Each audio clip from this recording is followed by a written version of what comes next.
¿Se logra ver la pantalla? Sí, Harold, sí se ve.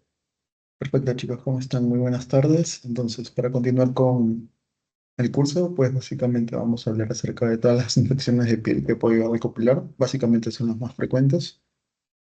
La idea es poder brindar una información clara y precisa para que ustedes lo puedan tener en consideración, ¿no? Entonces, vamos a comenzar. En caso tengan alguna duda, pueden levantar la mano. Igual creo que hay un moderador constante para que nos pueda apoyar en caso hayan preguntas durante la ponencia. Respecto al contenido, pues tenemos, bueno, acá están los temas, ¿no? Las infecciones bacterianas en la piel. Vamos a encontrar también infecciones por hongos e infecciones por, bueno, parásitos, ¿no? Principalmente ácaros, ¿no? Bueno, los objetivos van a ser diferenciar e identificar este tipo de enfermedades dermatológicas que por lo general, en la práctica clínica, pues no la podemos ver como estudiantes, pero sí es importante manejarlo. Bueno, cómo se hace el diagnóstico, cuáles son los principios terapéuticos, ¿no? Y el manejo, ¿no? Que se debe realizar, ¿no? Como tal, pues cuando nosotros hablamos de dermatitis, que es la inflamación de esta capa de la piel, podemos asociarlo de dos maneras, ¿no? Una manera es que pueda ser no infecciosa, es decir, o sea, sin un agente etiológico como tal, que puede ser por causas exógenas, es decir, por contacto. Imaginemos que estás ahí, pues, no sé, te rozas con una planta o con una sustancia que eres alérgica, ¿no? Entonces, eso te va a causar una dermatitis, ¿no? O también puede ser por fricción, ¿no? Entonces, es un punto adicional, ¿no? Ahora hay causas endógenas, es decir, propias de ti mismo, ¿no? Aquí tenemos la dermatitis atópica, que es algo muy frecuente que es muy complicado de manejar y se requiere un seguimiento muy constante, ¿no? Para poder aliviar esta dermatitis, ¿no? Y la seborreica también, que es algo más adicional, ¿no? Ahora sí, una vez que ya pasamos a la parte infecciosa, en donde ya tenemos un bicho que va a causar toda esta inflamación, pues estas pueden ser de tres tipos, ¿no? Como les he mencionado, ¿no? Por bacterias, micóticas y ectoparásitos. En las bacterianas, pues de cajón, ustedes saben cuáles son las bacterias que están en la piel, Staphylococcus aureus y Streptococcus, ¿sí? En los hongos tenemos a las tiñas principalmente, ahí vamos a ver las tiñas pedis, tiñas corpus, que bueno, por lo general, ¿no? Pero también ahí ya vamos a ver más. Y por último, los parásitos, que hay que hacer el hincapié de que son ectoparásitos, ¿sí? Entonces aquí vemos los casos comunes, ¿no? Acarosis, pediculosis, en casos de hacinamiento y todo ello, ¿no? Comenzamos con el impétigo. El impétigo, ups, acá no carga la imagen. A ver un momento.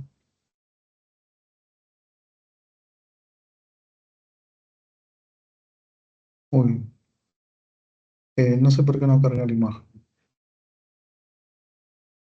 No, entonces voy a explicar el cuadro y luego regresamos para ver la imagen, ¿ya? Porque no se está proyectando. Entonces, en estas infecciones bacterianas, básicamente el hipético pues, es de origen principalmente pediátrico y su principal agente etiológico es el Staphylococcus aureus, ¿no? En un 80% de los casos. Pero el resto del porcentaje, pues, está el gas, ¿no? El Streptococcus pyogenes, ¿no? ¿Y por qué es importante tener esta bacteria en cuenta, ¿no? Ustedes se acordarán, ¿no? De la fiebre reumática o de la glomerulonefritis post-estreptocóxica, ¿no? Entonces está relacionado también a la infección por impétigo, ¿no? Básicamente, aquí pues ustedes tienen que acordarse, ¿no? Que la infección por estreptococo, o mejor dicho, el gas, en caso sea por piel o por faringe, puede desencadenar en estas dos patologías, ¿no? Que son las complicaciones que están principalmente relacionadas a ello, ¿no? Es sumamente contagioso. El grupo etario a tratar o afectado principalmente es los niños de 2 a 6 años, ¿no? Vamos a tener dos tipos de impétigos. Vamos a ver las imágenes como tal. Tenemos un impétigo buloso como un impétigo no buloso, ¿no? El buloso, pues, es la mayoría de los casos como tal. A ver, vamos a hacer acá.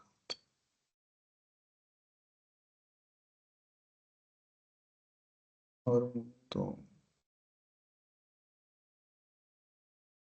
Ya, a ver, creo que así está mejor. Ya, entonces, tenemos aquí en la parte de arriba el impético no buloso, en donde el 70% pues, va a ser el caso, y este 70%, el 10% solo va a ser afectado por el Staphylococcus pyogenes, ¿no? Es decir, la otra contraparte va a ser por Staphylococcus aureus. Sin embargo, el impetigo buloso, que causa ampollas principalmente, pues esta va a ser en un 30%, ¿sí? Y el principalmente aquí va a ser el Staphylococcus aureus también, a través de sus toxinas exfoliativas, tanto la A como la B, ¿ya? Ahora, existe un porcentaje de coinfección, es decir, o sea, que hayan las dos bacterias en un 10% de los casos. Ahora, ¿cuáles son los factores de riesgo para que puedan tener impéntigo los niños? Baja higiene, o sea, que no se bañen, que no tengan un correcto lavado de manos y todo ello. Mucha calor o mucha humedad como tal. Dermatitis atópica también, o sea, es como que muy predispone bastante a estas coinfecciones. Diabetes mellitus y asociado a VIH también, ¿no? Por la inmunodeficiencia que puede causar el virus. Si hablamos del tratamiento,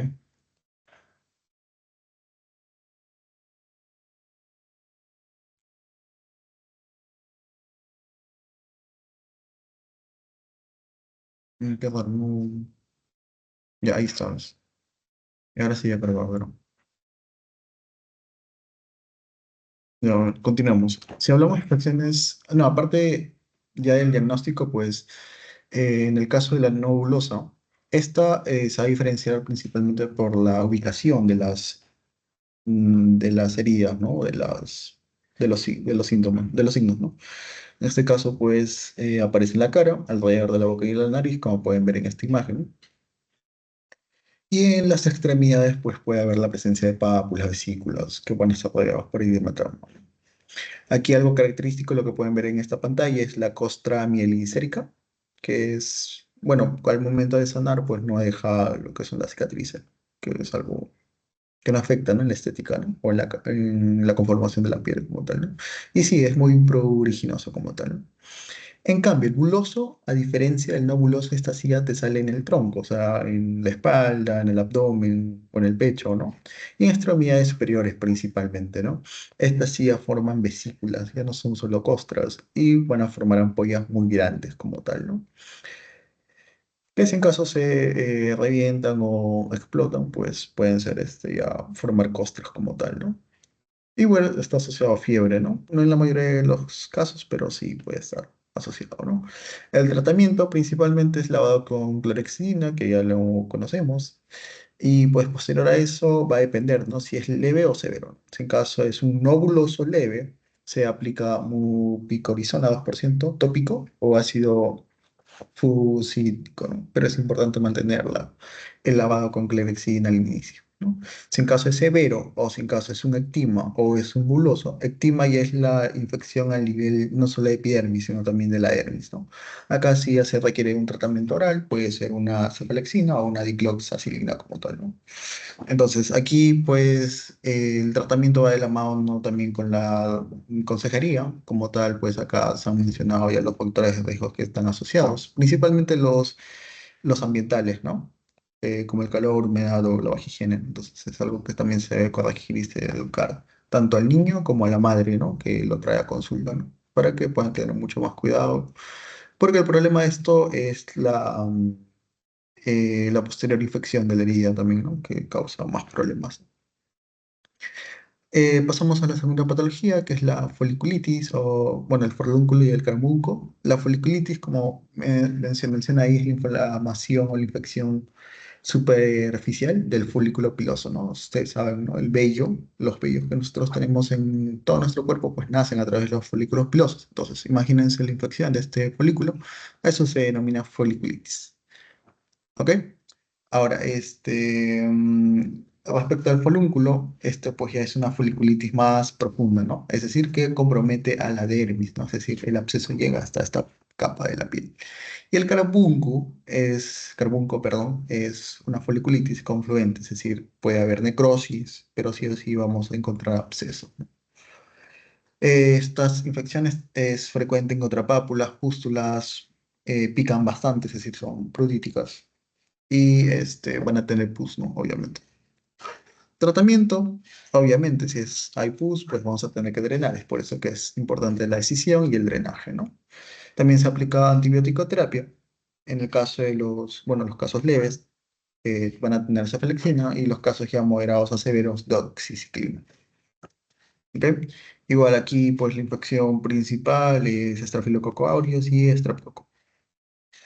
Pasando ya a la hidradenitis supurativa, acá podemos ver la imagen para que, para que también lo tengamos en consideración, ¿sí? Em, ok, esto sí es una infección crónica en la cual nosotros vamos a encontrar bultos, ¿no? Como pueden ver en la imagen, acá estas cositas de acá son bultos, ¿no? Y pues es básicamente por el bloqueo del folículo piloso, es decir, o sea, se forma como que un absceso, un bulto ahí que genera mucho dolor. El diagnóstico aquí esto es fundamental porque esto siempre pasa en la axila, en la ingle, en el perineo, o en el perineal o perianal, ¿no? Como tal, ¿no? En glándulas apocrinas, principalmente, ¿no? El primer episodio como tal va a ser un nódulo abscedado, ¿no? Entonces, si nosotros encontramos una lesión similar en estas ubicaciones, pues básicamente vamos a inclinarnos por este diagnóstico.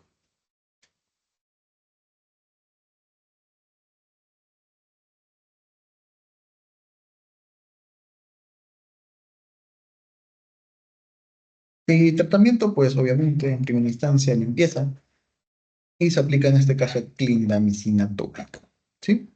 Si en caso es algo adicional, pues se puede adicionar doxy, y bueno, la metformina es en caso pues está asociado a diabetes como tal, ¿no?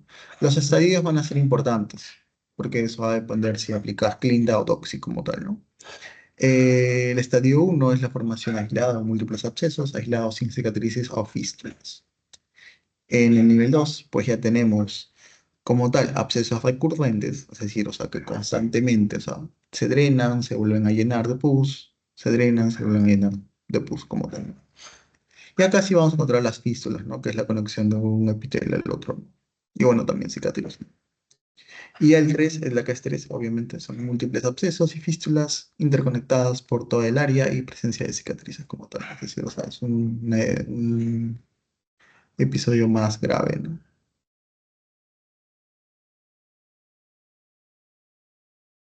Pasamos a la infección, bueno, acá en este caso tenemos la erisipela. En este caso ya hay una afección de la dermis, pero a nivel superficial como tal, porque si fuera ya más profundo que afecte o compromete al tejido celular subcutáneo, ya se denominaría celulitis, ¿no? Que es mucho más profundo. Entonces, como se están dando cuenta, poco a poco estas infecciones como tal, la estamos clasificando según la profundidad que estas tienen, ¿no? Epidermitis, bueno, epidermis, dermis o el tejido celular subcutáneo. Entonces, eso es lo que ustedes también tienen que saber diferenciar como tal, ¿ya? Pasando a la erisipela, esto ya es la dermis superior, como pueden ver en la imagen, no afecta la dermis de abajo. Y en este caso, el más común es el gas, ¿no? Y debido a su toxina eritrogénica como tal, ¿no? Como pueden ver en la imagen, pues vamos a encontrar una cara muy inflamada, de color rojiza y bien delimitada como tal. Y la diseminación que va a tener la ISP va a ser linfática, ¿no? Tratamiento, penicilina vía oral o cefalexina, ¿no? Cualquiera de los dos. Trata, es muy eficaz, la verdad. Principalmente para contrarrestar la infección por el gas. Ahora sí, pasamos a la celulitis como tal, pues recopilamos esta parte, ¿no? Que ya afecta al tejido celular subcutáneo como tal, ¿no?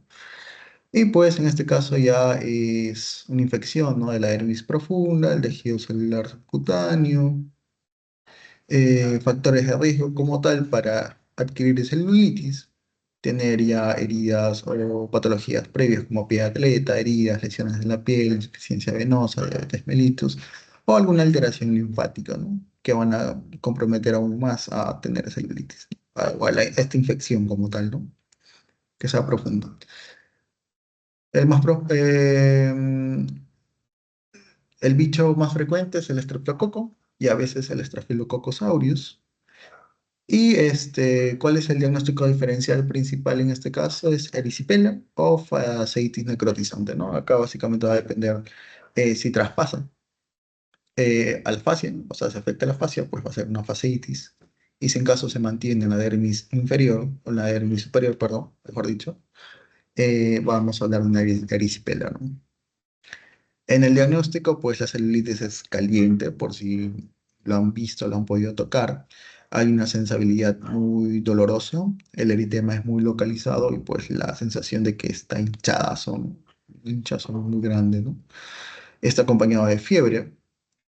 Y pues, ¿cuáles son las complicaciones? La formación de abscesos y la osteomielitis, chicos. Acá sí es, por así decirlo, el manejo muy puntual, porque la complicación, pues, es la infección del hueso como tal, ¿no? Si en caso no se trata, porque, o sea, la infección sigue avanzando, sigue siendo más profunda, puede traspasar el músculo y ya, bueno, llega al hueso, ¿no? Tratamiento, si en caso es leve, es decir, o sea, si no es tan profunda, penicilina o cepalexina, como la erisipela, ¿ok? Si en caso son alérgicos a cualquiera de esos dos, acitro. Ahora, si en caso ya es moderado, es decir, si la profundidad es considerable, ya requiere un tratamiento más sistémico, ¿ok? Es decir, antibióticos intravenosos, penicilina G, cefalozolina o vancomicina como tal. Es un tratamiento mucho más agresivo para esto. Otras infecciones que les había mencionado, tenemos el ictema, que es bueno, esta es la presentación más común, que es la extensión del impétigo hasta hasta la dermis, ¿no? En este caso, en la imagen podemos ver las úlceras necróticas realizadas por gas. Y en este caso el tratamiento es intravenoso, pero intravenoso de penicilina o de cefalexina como tal. Y cuando ya hay necrosis, o en el caso de una gangrena, que es una úlcera necrótica por pseudonoma aeruginosa, acuérdense muy bien este bicho, pseudonoma aeruginosa, es básicamente cefepime, ¿no? O fluoroquinolonas. Sí, perdón, ahí, ¿no? Acá la diferencia sí es que el dolor es más, bueno, es más, por así decirlo, es más, mejor dicho, es indurado y pues hay muchas pústulas como tal, como pueden ver, ¿no? Esta es la región perianal de la niñita, ¿no? Bueno, luego también están los abscesos de piel, que ya hemos podido ver cuál es la ubicación o la localización o qué planos de la piel afecta. Y es una colección de pus dentro de la dermis o del celular subcutáneo, ¿no? Vamos a encontrar nódulos eritematosos en la piel que van a sobresalir, obviamente, y puede estar con o sin celulitis, ¿no? O sea, puede haber o no. Asimismo, pues, puede contener fiebre o puede extenderse o causar las adenopatías. La bacteria más frecuente del absceso, en este caso es Staphylococcus aureus, ¿no? Estas se encapsulan, forman estos. Entonces, tratamiento, como todo absceso, incisión y drenaje. Cortamos, drenamos, sacamos todo y tratamiento antibiótico, ¿no? Que es clotrimazol, doxy o clindamicina. Cualquiera de los tres funciona muy bien en el absceso. Previo drenaje, obviamente, ¿no? Para mejorar el tiempo de respuesta, ¿no? Al antibiótico. Ahora, en este caso, ya pasamos a la lepra. La lepra sí va a ser una infección crónica, chicos, eso sí, tienen que acordarse. ¿Y qué más? Acá el agente etiológico es el Mycobacterium leprae, ¿no? Creo que sí ya lo han podido revisar o lo han podido escuchar, que es un VAR, ¿no? Es un VAR de crecimiento lento y que afecta no solo a piel, sino también a nervios periféricos, ¿no? Entonces eso se va a ver principalmente al momento del examen físico. Hay dos tipos de lepra, ¿no? La lepromatosa o la tuberculoide. La lepromatosa es enérgica, tiene fase leonina y vamos a encontrar muchas máculas y nódulos simétricos, ¿no? Es decir, tanto en izquierda como derecha. Ya lo vamos a ver más adelante. A diferencia de la tuberculoide, ¿no? Esta es una hipergénica, asimétrica, o sea, no, son escasas y son pequeñas. Acá creo que había una imagen, pero no la he colocado. Ya. Respecto al nivel inmunológico, pues la lepromatosa va a tener macrófagos con bacilos, no hay linfocitos, y al ser multivacilar, pues es un bacilo ácido alcohol resistente positivo. Y la lepromina en este caso va a ser negativa. Pero en la tuberculoide es al revés, ¿no? Lepromina positiva, VAR negativo. En este caso es paucivacilar, ¿no? Y acá, bueno, vamos a encontrar granulomas, ¿no? Como células epitelioides o nervios, ¿no?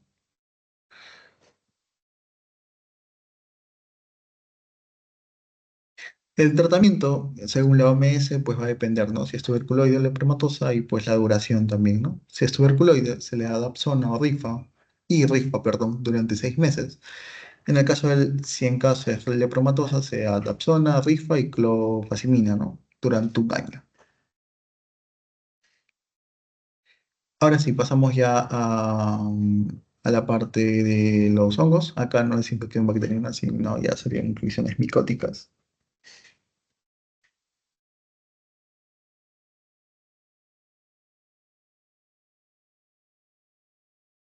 Y pues aquí vamos a encontrar los dermatofitos, ¿no? Que pueden afectar piel, pueden afectar cabello, las uñas, principalmente, ¿no?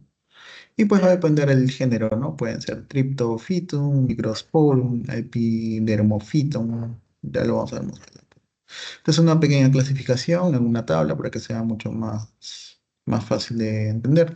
Las infecciones micóticas superficiales pues van a ser la pityriasis, la tiña, y a la gente pues acuérdense, eso es una levadura que se llama Malassezia fulcrum, ¿no?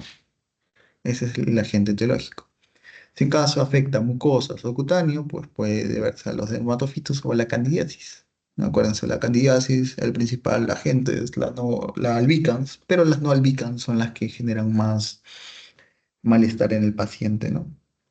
Dentro de estos dermatofitos que tenemos el tripofitum o el Microsporum canis, ¿no? Y en la subcutánea, pues los esporotricosis. Pasamos a la primera parte, la tiña, pues la tiña puede afectar al hongo, perdón, a las uñas, y sería, bueno, a la parte unguial, ¿no? Por eso es tiña unguis, puede ser tiña capitis, tiña corporis o tiña pedis, ¿no? Ya creo que ahí pueden darse cuenta la afección que puede tener en cada uno de la región del cuerpo, ¿no? Acá está el dermatofito más frecuente, que es el agente si es fungus, rubrum, si es capitis, tonsuras o microsporum, corpus es rubrum principalmente, pedis, rubrum con principal.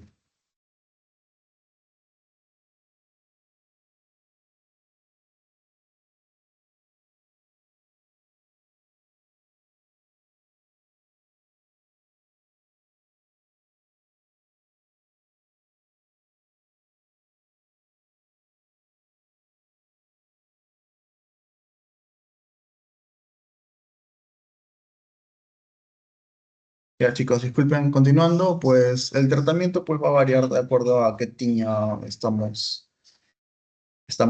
principalmente si es Peris o Corpus, es tratamiento tópico, clotrimazol, que creo que todos lo hemos usado en algún momento. Si en caso ya afecta ya la región unguial de la uña, pues ya debemos usar terminafina, idealmente. Si en caso ya es capitis, pues griseofulvina o terbinafina también, ¿no? Que es un tratamiento muy bueno, ¿no? En el caso de la tiña versicolor, como pueden ver en esta imagen o en la de acá, esta micosis es superficial como tal, ¿no? Pero sí es una lesión benigna también, ¿no? Se da en climas húmedos o cálidos y la edad o el intervalo más frecuente a donde afecta es 21 a 30 años. Acá los agentes etiológicos son la malacesia globosa o la fútbol y los factores de riesgo es haber tenido una seborrea, inmunosupresión principalmente, ¿no? Aquí pues tenemos hipopigmentación debido a la degradación de los lípidos, ¿no? El diagnóstico, pues clínico, obviamente, tenemos acá las máculas como tal, y pues el tratamiento como tal, la prueba confirmatoria en este caso es el hidróxido de potasio, ¿no? Eh, que va a revelar esto, ¿no? Que es la lesión de espaguetis y albóndiga, ¿no? Que es una lesión, es una pregunta muy frecuente, la verdad, ¿no? La tiña versicolor con este patrón de espaguetis y albóndiga. El tratamiento, de primera línea, sulfuro de selenio, ¿sí? Se pueden usar azoles como la terbinafina, o en el caso oral o severo ya fluco o el itraconazol, ¿no? Pero solo en casos severos, ¿no? Es decir, o sea, que no hayan respondido principalmente a los antibióticos anterior. El sulfuro de selenio es en forma de loción, ¿ya? No vayan a pensar que es crema o es de otra forma, ¿no? Es de loción. La epitiriasis rosada, en este caso, eh,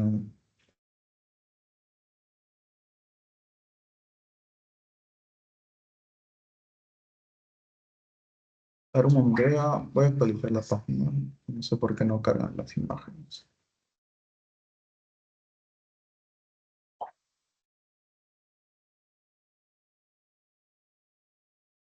Y ahora sí. Ya, entonces, en la epitiriasis, como pueden ver aquí, Eh, al ser alfa, pues obviamente ¿no? Va a ser una hipopigmentación de la piel, y es frecuente en niños y adolescentes. Y pues en este caso las lesiones están en cara, troncos o brazos, ¿no? El diagnóstico es clínico porque se autolimita en cierta parte. Tratamiento, corticoides de baja potencia principalmente, ¿no? O baños, ¿no? Principalmente. La pitiasis rosada pues varía en cuanto a la coloración. Puede tener un origen viral, como se menciona en la tabla, y principalmente afecta a troncos, ¿no? Las lesiones obviamente van a ser de menor tamaño, como pueden ver en la imagen, y el prurito es de, bueno, más leve, ¿no? Igual, tratamiento, corticoides con baja potencia, ¿no? Pasamos ya a la tinea capitis, que es del cabello, frecuente en niños, como ustedes ya sabrán o habrán visto. Acuérdense el hongo, Tripophytum tonsurans, que es el más común. Y en el caso de la inflamatoria, ya que es la parte un poquito más grave, que es la segunda imagen, es el querión de Celso, ¿no? Diagnóstico, preparación de hidróxido de potasio y pues la tinción fúngica también, ¿no? Para poder ver las cipas principalmente. Tratamiento, terbinafina, ¿ok? O la grisio-fulvina como tal, ¿no? Cualquiera de los dos te funciona muy eficientemente, ¿no? Igual, el primer inicio es tratamiento tópico, es decir, o sea, en cremita, ¿no? Y la otra, bueno, la tinea corpurus, que es la infección ya de la piel como tal, o un lugar fuera de pies o cuello cabelludo, cuero cabelludo, uñas o ingle, es corpus, ¿no? Entonces, en esta parte, pues, las lesiones son circulares, como pueden ver, ¿no? Pues hay como que bordes ligeramente que sobrepasan, y pues el brillito sí es marcado como tal, ¿no? Hay escamación, que también es frecuente, como pueden ver en este borde de acá. Tratamiento tópico de todas maneras y clotrimazol. En caso son lesiones más leves, puedes acompañarlo con flujo, pero suficiente con clotrimazol, la verdad, mejoraba mucho, mucho más rápido. ¿Ya? Tiñaperis, o también llamado, es principalmente afecta las zonas más húmedas, ¿no? Para esto, pues, puede afectar entre las lesiones, las zonas entre los deditos. O el pie, ¿no? El pie es el más afectado. En este caso, pues hay una descamación, hay raciones y hay un mocasín, ¿no? El mocasín es lo que podemos ver en esta parte de acá, ¿no? Que es el engrosamiento de las plantas de los pies. Tratamiento, clotrimazol, también puedes usar buprenorfina o ciclopirox, ¿no? El 0,77%. La onicomicosis, que es el honguito en la uña o en la lesión, pues aquí puede estar presente tanto en piecitos o en manitos, ¿no? Las uñas. Esta principalmente está por la Tripophyton rubrum, como han podido ver. Si maneja en este caso, pues no, hay una lesión Esta lesión va a ser amarillenta, muchas formas va a haber de coloración de estas. Y el tratamiento, pues igual, ¿no? Trina fina, principalmente, pero también puedes usar este tratamiento tópico como ciclopirox o trababurón, ¿no? Cada 2 días. Pasando ya a las infecciones por parásitos, que bueno, en sí son ectoparásitos, porque estos, ustedes saben, no son parásitos fuera. Tenemos al Sarcoptes scabiei, que es contacto con personas que ya tienen este parásito. En el caso de la escabiosis, o sarna también que se puede llamar en los animales. Eh, Ustedes deben saber que los ácaros hembra pues van a perforar la piel, van a excavar para poder colocar los huevos, ¿no? Y al final estos huevos son los que generan prurito. Por lo general este proceso de descenso y excavación se da por la noche, por eso que en la noche te pica más, o suele picar más, mejor, ¿no? Frecuentemente se da en niños. También hay casos en adultos, ¿no? Va a depender del hacinamiento, la higiene que puedan tener, ¿no? Pero se ve más frecuente en niños, ¿no? La lesión primaria es algo llamado la pápula perlada, que son pápulas eritematosas. Y vamos a encontrar los surcos acarinos, ¿no? Acá no hay un zoom como tal, pero el surco acarino en la lesión, pues, son los bordes de esa pápula, ¿no? Que vamos a encontrar, ¿no? Entonces aquí, como se puede leer, pues dice, ¿no? El ácaro va a sobrevivir entre 36 horas fuera de la piel humana, ¿no? Es decir, si en caso el ácaro está en tu piel, va a sobrevivir en tu polo, en tu ropa, va a sobrevivir 36 horas, 36 horas, ¿no?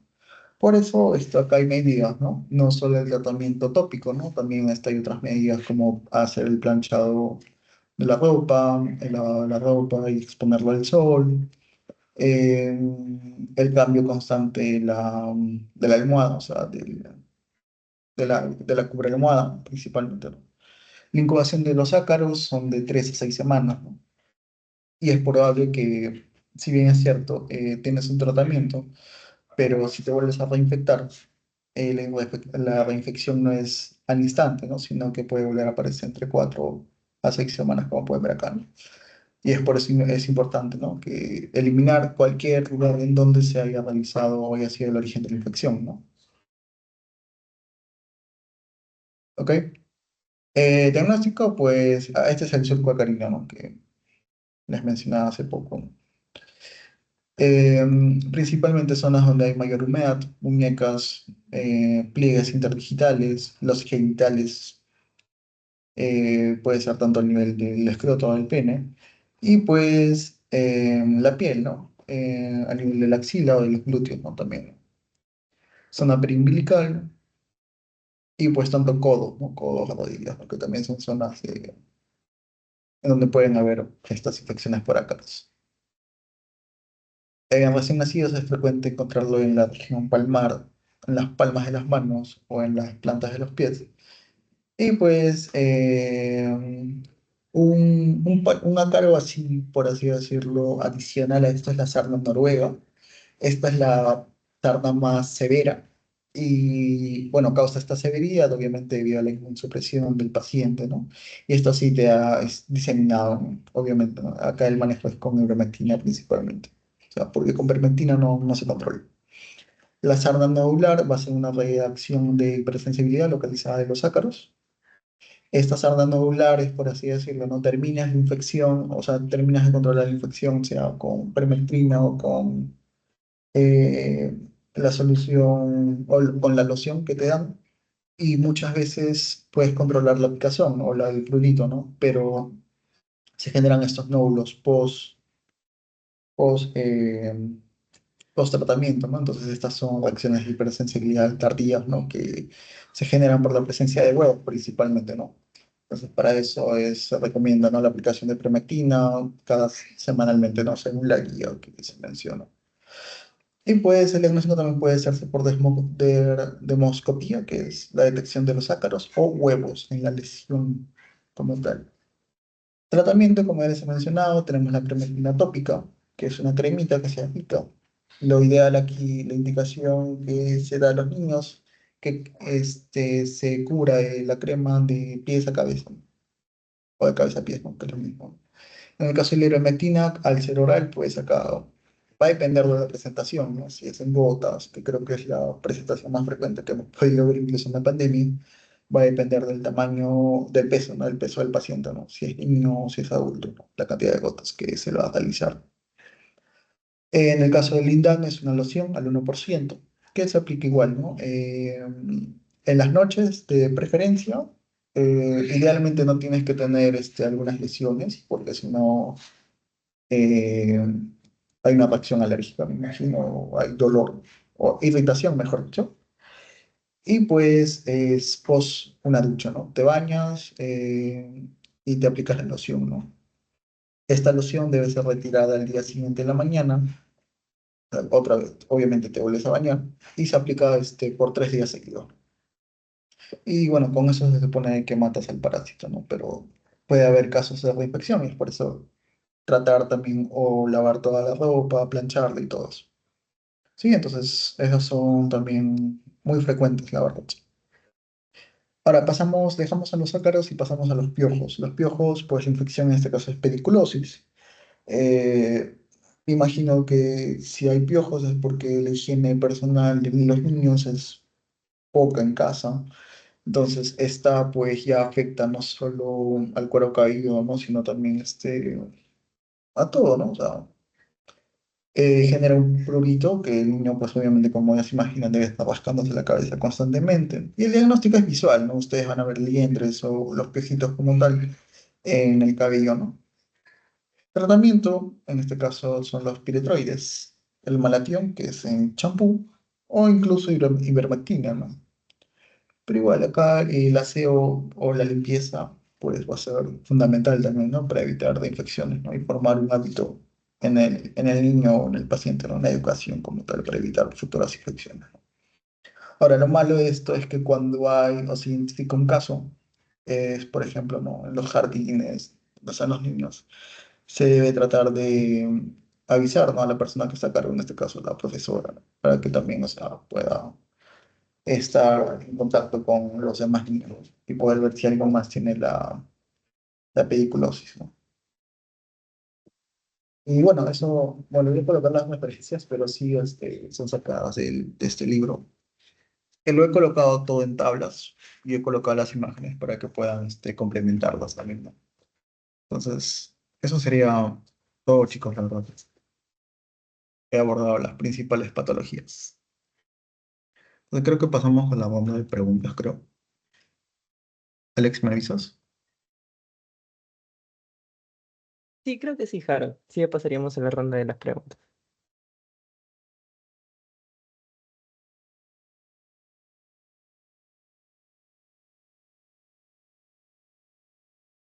Y ahora sí, muchas gracias, Harold, también por esta presentación de las infecciones por la piel. Es importante también, chicos, que tengamos en cuenta también los agentes etiológicos. Más que todo, ahora, Harold, ¿nos podrías pasar una palabra clave para el post-test para que puedan llenarlo los chicos? Ah, claro, va a ser estreptococo. Ya, chicos.